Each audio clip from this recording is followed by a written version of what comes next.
दोस्तों इस दुनिया में कुछ भी नामुमकिन नहीं है अगर कुछ सिंपल रूल्स को फॉलो किया जाए, जो मैं अभी बताने वाला हूँ। दोस्तों यकीन करना, ये वही दुनिया है जहाँ बहुतों को बहुत कुछ मिला है, चाहे वो दौलत हो, शोहरत हो, नाम हो या सम्मान हो। तुम भी वो सब कुछ पा सकते हो जो भी तुम आज सोचते हो, जिसकी भी तुम कल्पना करते हो। जो भी तुम्हें चाहिए तुम वो सब कुछ पा सकते हो, लेकिन इसके कुछ नियम है। अभी मैं 5 ऐसे कड़क पावरफुल लॉज बताऊंगा जो बहुत बड़े जीनियस साइंटिस्ट ने और कई फेमस फिलोसोफर्स ने रिकमेंड किए हैं। इन लॉज से उन्होंने अपनी जिंदगी में वो गजब के चमत्कार देखे हैं, जिससे उन्हें आज खुद पर गर्व होता है और पूरी दुनिया उन्हें जानती है।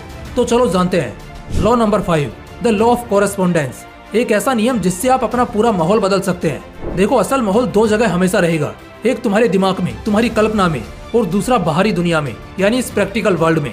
लॉ ऑफ कोरेस्पोंडेंस इस बात को साबित करता है कि जो भी तुम अपने दिमाग में सोचते हो या फील करते हो, वैसा ही माहौल तुम अपने लिए बाहर बनाते हो।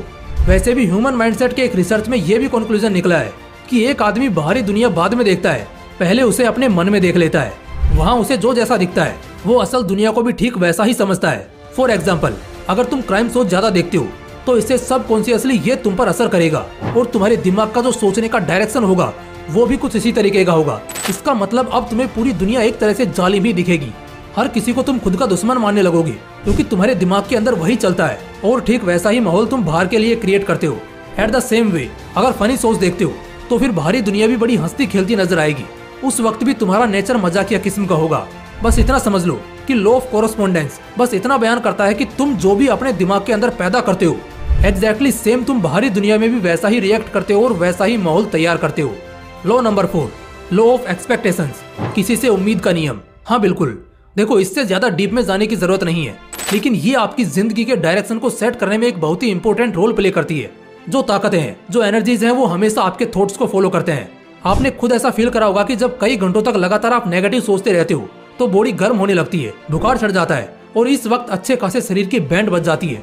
लॉ ऑफ एक्सपेक्टेशन सिर्फ एक बात कहती है बहुत ही सीधे अंदाज में, जो तुम जान लोगे तो बहुत सुकून से जियोगे। जब भी गलत चीजें एक्सपेक्ट करोगे, जब भी गलत चीजों के बारे में सोचोगे तो वही होगा, यानी गलत होने लगेगा। जब अच्छा सोचोगे, सब सही सोचोगे तो सही चीजें होंगी। हमारी सोच हमेशा एक्सपीरियंसेस को बना देती है, इसलिए अपनी कंडीशन को कैसा एक्सपेक्ट करते हो उस तरह से सोचो, उसी वे में तुम जाते दिखोगे। Law number 3, the law of 3 requests. ये एक बहुत ही पावरफुल लॉ बताने जा रहा हूँ, गौर से सुनना। The law of 3 requests basically ये कहता है कि जब भी हम इस ब्रह्मांड से किसी भी चीज को 3 बार रिपीटेडली रिक्वेस्ट करते हैं तो इससे यूनिवर्सल पावर एक्टिवेट हो जाता है और फिर आपके सराउंड में एक बहुत ही स्ट्रॉन्ग एनर्जी घूमती है जो उस नियत को सच करने की कोशिश करती है जो आपने किया होता है। हाँ, लेकिन ये लॉ हर बार हर किसी के लिए काम नहीं करता। इस लॉ का फायदा उठाने के लिए सबसे पहले आपको इस नियम को समझना होगा। सबसे पहले तो पूरे होश में ये पता लगाओ कि आपको असल में इस ब्रह्मांड से क्या चाहिए, और ठीक इसके बाद एक बार कंफर्म करो कि जो आप मांग रहे हो क्या सच में आप वो चाहते हो।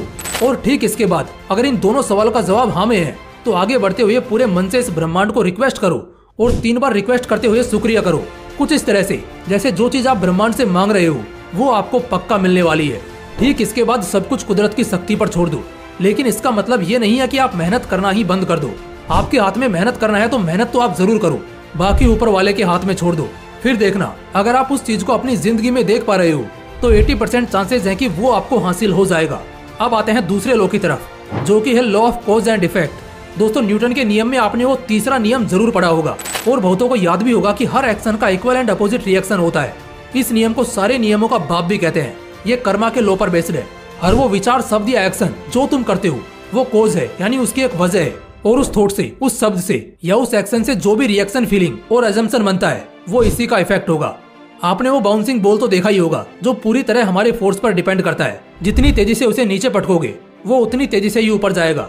ये लॉ बेसिकली ये कहता है कि कोई भी चीज अगर होती है, कोई भी इंसिडेंट अगर होता है तो वो ऐसे ही नहीं होता, बल्कि उसका कुछ न कुछ कॉज यानी कारण जरूर होता है, और हर वो चीज जो तुम करते हो उसका असर भी जरूर होता है। ये लॉ बेसिकली उन लोगों के लिए है जो बेसिकली ये सोचते हैं कि जब जो होना होगा हो जाएगा, तब तक आराम करते हैं। लेकिन दोस्त याद रखना, वो तभी होगा जब तुम कुछ करोगे।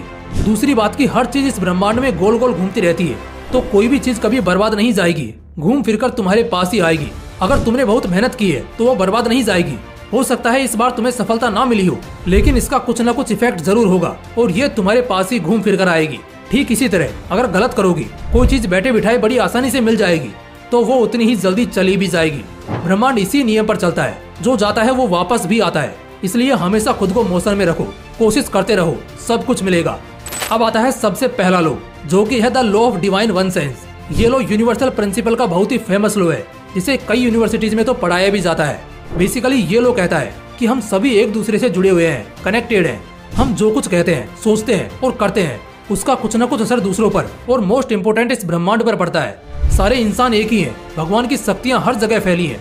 हर रूह, चाहे वो इंसान की हो या जानवर की, भगवान की शक्तियों की एक ही ताकत है। सीधे शब्दों में कहें तो हर किसी में, यानी हर एक इंसान और जीते जागते प्राणी में भगवान का एक छोटा अंश होता है। भगवान ने हमें कुछ इस तरह बनाया है कि हम अपने अकॉर्डिंग सोच सकते हैं, और ये भी इसी लॉ की वजह से है। जो भी चीजें हमें दिखती हैं, जैसे हम इंसान, पेड़ पौधे, पशु पक्षी, या जो भी चीजें हमें नहीं दिखती, जैसे हवा, भावना, फीलिंग्स, दर्द, उम्मीद या संकेत, ये सब एक दूसरे से कनेक्टेड हैं।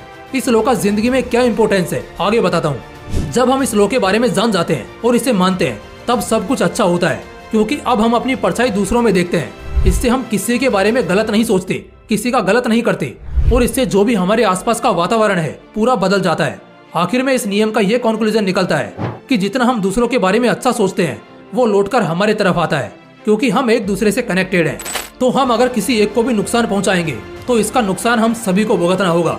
वैसे इस वीडियो में मुझे एक बात कॉमन लगी, और वो है कि जिन भी लोगों को ऐसा लगता है कि उनके हाथ में कुछ भी नहीं है, उन्हें ये गलत लगता है। अगर ब्रह्मांड के नियमों को जान लिया जाए, उन्हें सीख लिया जाए, तो पूरी तरह से तो नहीं, लेकिन फिर भी 80% हालात तुम अपनी मुट्ठी में कर सकते हो। जैसे चाहो वैसे अपने हालात बदल सकते हो, अच्छा मुकाम हासिल कर सकते हो। दोस्तों, आज का ये वीडियो बनाकर मुझे पर्सनली बड़ा मजा आया, क्योंकि ऐसे कॉन्सेप्ट पर वीडियोस लाना लोगों की लाइफ में बहुत वैल्यू ऐड करता है। तो दोस्तों, अगर वीडियो अच्छा लगा तो इसे अपने दोस्तों के साथ जरूर शेयर करना। बाकी मिलते हैं अगले वीडियो में एक नए मोटिवेशन के साथ। जय हिंद, जय श्री कृष्णा।